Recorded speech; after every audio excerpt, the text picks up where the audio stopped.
When I start working with a new client, I analyze their YouTube channel, and here are some things that I look at to advise them on a strategy.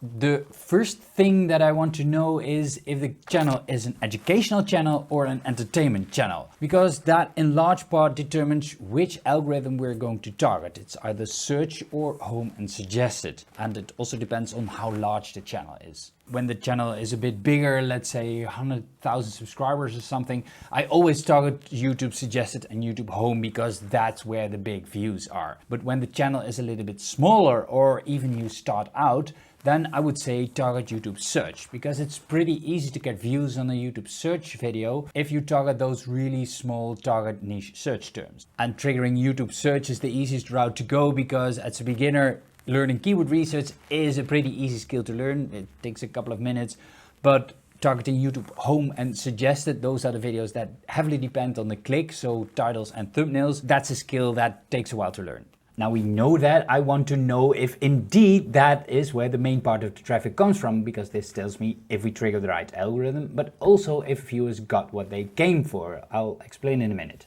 When I look at the top search terms under traffic sources, YouTube search, then I want to know, are those the search terms that I actually targeted? Those non-intended search terms can be a good or a bad sign. If those are not related to my niche, then we have a really big problem. We need to work on that. But if those are related to the niche, but are not related to some of your videos that you have on your channel, then those are really good video ideas, because viewers are apparently searching for that. By looking at the average view duration of a search term, you can see if viewers actually get what they came for. Because if the average view duration is low, let's say a couple of seconds or so, then you know that viewers that typed in that search term are not getting what they came for. So there's a mismatch of expectation. That can be titles or thumbnails, or the way your video is presented, for example. I'm also going to investigate what viewers watched before they came to this channel, and there are actually 3 metrics for that. When you go back and click on audience, then you can see over here the card channels that your audience watched, because those should be related. If they are not, then the YouTube algorithm hasn't figured out your niche yet. But here is a card that says what your audience watches. In other words, viewers are interested in these topics too. If you don't have videos on those topics,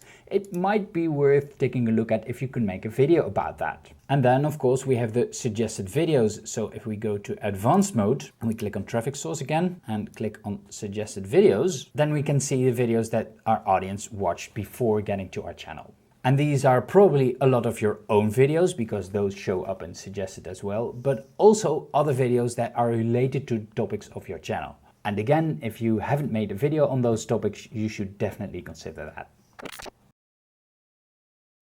To get to know the content of the creator, I ask creators to make content buckets as groups in their YouTube analytics. I would at least select a year for that, or otherwise a lifetime. And you can find those content buckets when you click on the channel over here and then click on the tab sheet groups. Now it only shows the group record box, but I can also click here on compare to, because then I can select another group. For example, about the CDJ 2000. And now I get those compared side by side. The advantage of this way of working is that it forces the creator to think in content buckets, in categories of content, and not just making a video for the sake of making a video, because that almost never works. Because grouped content is topical related content. In other words, that's really good to trigger the YouTube suggested algorithm. The second advantage of this way of working is that it enables me to get data out of these content buckets. Which of those content buckets work really well? I look at the average views per video in that content bucket. Okay, I need to calculate it manually, but still. I also look at the view to subscribe ratio in that content bucket, and also that I need to calculate manually, because then you can see which of those videos work really well and generally are good performing videos, and if we should make more content like that. And I always try to explain for myself why is it that this content works well or not. Then I look at the most popular videos on the channel, because that tells me that viewers really enjoy these videos. So I look at the amount of views on a video, but also the amount of subscribers that I got from those videos. Those don't necessarily have to be the same videos, by the way, because this tells me that the creator should make more content like this. But also for the whole channel, I calculate the view to subscribe ratio. So I divide the amount of subscribers by the amount of views times 100. I also look at the average amount of views per viewer, and you can find that over here, because this tells me if a channel is a black hole for clicks. In other words, when people come to the channel, how many more videos do they see? Because that's one of the key metrics that the YouTube algorithm looks at to promote a video, yes or no. This should be higher on an entertainment channel targeted towards YouTube suggested and YouTube search, because those are mainly triggered because viewers return to the content, but less so for videos targeted towards YouTube search, because generally speaking, YouTube search audience is a pretty flaky audience. They searched for something, they got what they came for, and they're gone. But there's another important metric, that is subscribers lost. You can find that over here under interactions, subscribers lost, because this tells me that subscribers have a certain mindset and I didn't deliver with my content upon that mindset that viewers have. So I try to come up with reasons why that could be the case.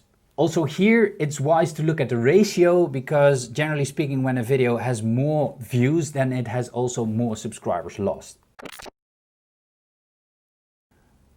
I also look at abnormalities in audience retention graphs, because this tells me if there is something we need to work on in the video itself. First of all, I look at the average percentage viewed at 30 seconds. Is it around the 60? Then it needs some improvement. Is it below 60? We really need to work on that first part of your video.